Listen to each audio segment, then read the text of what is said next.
एक बार कुछ ज़रूरी काम के लिए मुझे जयपुर जाना पड़ा। वहाँ का काम निपटाकर मुझे वापस दिल्ली लौटना था। मेरी ट्रेन शाम को थी तो सोचा तब तक कुछ नाश्ता कर लूँ। मैं जैसे ही रेस्टोरेंट में गई तभी मेरी नज़र रोहित पर पड़ी। उसने भी जब मुझे देखा तो एकटक निहारता रह गया। मेरी आंखों ने भी पल भर में उसे पहचान लिया था। रोहित कुछ कहना चाहता था मगर मैंने खुद को संभाला और निगाहें फेर ली। रोहित को लगा जैसे एक पल में मिली हुई खुशी अगले ही पल छिन गई हो। मैंने चोर नज़रों से फिर उसे देखा। रोहित अब तक मेरी तरफ देख रहा था। हेलो प्रीति, रोहित से रहा नहीं गया और वह मेरे पास आ गया। हेलो, कैसे हो? धीमे स्वर में मैंने पूछा। जैसा छोड़कर गई थी, रोहित ने जवाब दिया तो मैंने एक भरपूर निगाह उस पर डाली और हौले से मुस्कुराते हुए बोली, ऐसा तो नहीं लगता थोड़े तंदुरुस्त हो गए हो। अच्छा, रोहित हंस पड़ा। हम दोनों करीब 3 साल बाद एक दूसरे से मिले थे। 3 साल पहले ऐसे ही स्टेशन पर मुझको गाड़ी में बिठाकर रोहित ने विदा किया था। मैं उसकी जिंदगी से दूर जा रही थी। रोहित मुझे रोकना चाहता था मगर हम दोनों का ईगो आड़े आ गया था। मैं गई तो मायके थी पर हम दोनों को ही पता था कि मैं हमेशा के लिए जा रही हूँ, लौट कर नहीं आऊँगी। और फिर 2 महीने के अंदर ही तलाक के कागजात रोहित के पास पहुँच गए। एक लंबी अदालती कार्यवाही के बाद हम दोनों की जिंदगी के रास्ते अलग हो गए। चाय पियोगी या कॉफी? पुरानी यादों का साया परे करते हुए रोहित ने पूछा था। हाँ, कॉफी पी लूंगी। तुम तो चाय पियोगे ना? ठीक है, अभी लाता हूँ। मैं रोहित को जाता हुआ पीछे से देर तक देखती रही। तलाक के बाद मैंने शादी कर ली थी पर रोहित अब तक अकेला था। वह मुझको अपने दिलो दिमाग से निकाल नहीं सका था। शायद यही हालत मेरी भी थी मगर शादी के बाद प्राथमिकताएं बदल जाती हैं और वैसा ही मेरे साथ भी हुआ था। और बताओ कैसी हो? सब कैसा चल रहा है? रोहित चाय और कॉफी ले आया था। मेरे पास बैठते हुए उसने पूछा तो एक लंबी सांस लेकर मैं बोली, सब ठीक ही चल रहा है, बस आजकल अपनी तबीयत को लेकर थोड़ी परेशान रहती हूँ। क्यों, क्या हुआ तुम्हें? चिंतित स्वर में रोहित ने पूछा। कुछ नहीं, बस अस्थमा से थोड़ी प्रॉब्लम हो रही है, सांस की तकलीफ रहती है। तुम्हें तो फिर अपना ख्याल रखना चाहिए। हाँ, वहाँ तो रखती हूँ, बस 2 दिन का काम है और फिर वापस दिल्ली लौटना है। जय अभी दिल्ली में ही शिफ्टेड है ना? अच्छा, मैं भी जयपुर काम से आया था, मुझे भी वापस जाना है। मेरी ट्रेन सुबह 7 बजे की है। फिर स्टेशन पहुंचकर मैंने रोहित से बोला, रोहित जरा तुम देखो ना ट्रेन कब आएगी। स्टेशन मास्टर से पूछकर बताओ न जरा, ट्रेन टाइम पर है या लेट है? हाँ, अभी पूछता हूँ, कहकर रोहित चला गया। पूछताछ करने पर पता चला कि ज्यादा कोहरे की वजह से ट्रेन रद्द हो गई है। मैं घबरा गई। अब क्या होगा? ट्रेन कब चलेगी? देखो प्रीति, अभी तो यही पता चल रहा है कि 1 हफ्ते तक ट्रेनें रद्द कर दी गई हैं। अरे अब मैं कहाँ जाऊंगी? ऐसा कैसे हो गया? मैं घबरा गई थी। मुझे शांत कराते हुए रोहित बोला, प्रीति परेशान मत हो, मेरे कजिन ब्रदर का घर है यहाँ। वह आजकल चंडीगढ़ में जॉब कर रहा है, इसलिए घर की चाबी मुझे दी हुई है। मुझे अक्सर यहाँ आना पड़ता है तो मैं उसी घर में ठहर जाता हूँ।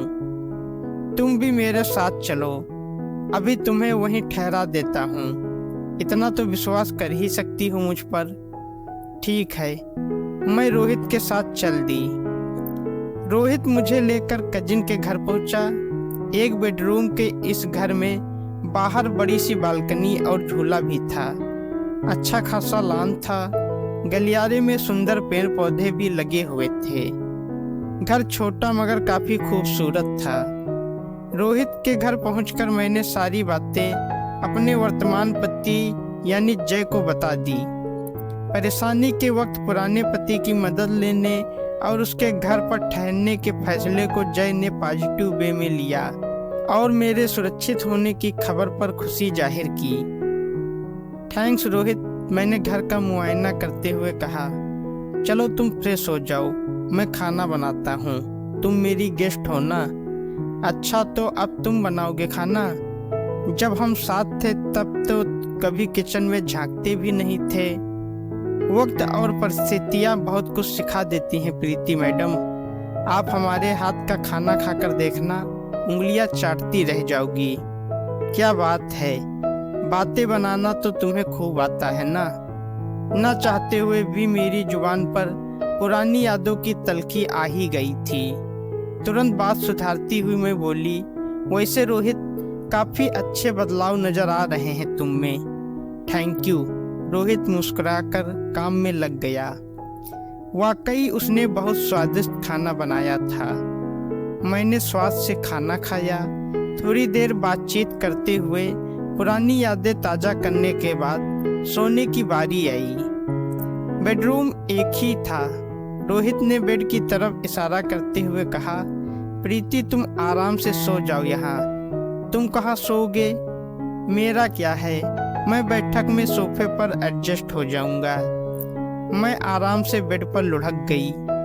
बहुत नींद आ रही थी मुझे, थकी हुई भी थी। फिर भी रात भर करवटें बदलती रही। मन के आंगन में पुरानी यादें, कुछ कड़वी और कुछ मीठी, घेरा डाले जो बैठी थी। अमित का भी यही हाल था। सुबह 8 बजे मेरी नींद टूटी। बाहर आई तो देखा कि अमित नहा धोकर नाश्ता बना रहा है। क्या बात है, पूरी गृहिणी बन गए हो। घरवाली छोड़कर चली जाए तो यही हाल होता है मैडम जी। रोहित ने माहौल को हल्का बनाते हुए कहा।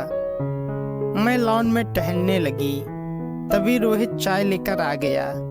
मैंने चाय पीते हुए कहा, रोहित, मुझे अजीब लग रहा है, सारे काम तुम कर रहे हो। देखो, कह देती हूँ, दोपहर का खाना मैं बनाऊंगी और रात का भी। तुम केवल बर्तन साफ कर देना। जैसी आपकी आज्ञा मोहतरमा, हंसते हुए रोहित बोला। इस तरह हम दोनों मिलकर एक दूसरे की सहायता करते हुए वक्त बिताने लगे। रोहित जितना संभव होता सारे काम खुद करता। उसे मेरी तबीयत को लेकर चिंता रहती थी। झाड़ू पोछा या सफाई का काम मुझको छूने भी नहीं देता। एक दिन सुबह सुबह मेरी तबीयत ज़्यादा ही खराब हो गई। मैंने बताया कि मेरा इनहेलर नहीं मिल रहा है। रोहित उसी वक्त बाजार भागा। वहीं से इनहेलर और ज़रूरी दवाइयाँ खरीदकर भागा भागा घर लौटा। इस समय एक एक पल महत्वपूर्ण था। मेरी तबीयत काफ़ी बिगड़ रही थी, मगर समय पर इनहेलर मिल जाने से मैं बेहतर महसूस करने लगी। उस दिन मुझको एहसास हुआ कि रोहित वाकई मुझसे बहुत प्यार करता है और अलग होकर भी वह दिल से मुझसे जुड़ा हुआ है। यह बात मैंने शिद्दत से महसूस की।